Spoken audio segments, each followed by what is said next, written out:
पत्रकार आणि पोलिसांमध्ये शाब्दिक चकमक झाली आहे। घटना हिंगोलीतल्या सेनगाव मधली आहे।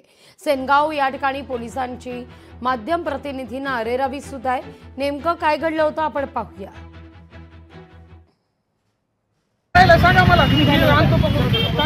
अरेरावीची भाषा का करताय तुम्ही? अरे तू बोलतो काय? पत्रकार आहे म्हणून काय खंडणी घेऊन बोलणार का तू? मला धमकी दाखवणार का तू? कॅमेरामॅनला बोल, मला बोलतो का? अरे तू काय बोलतो? अरे तू बोलणार का मला? कशाला माझा नेहमी दादागिरी चालू आहे। कुठे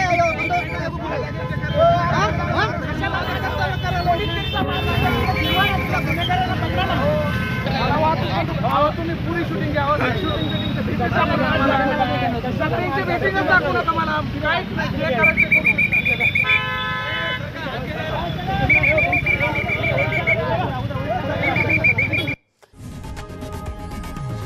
लोकशाही मराठी ऐका, पहा, जागरूक रहा।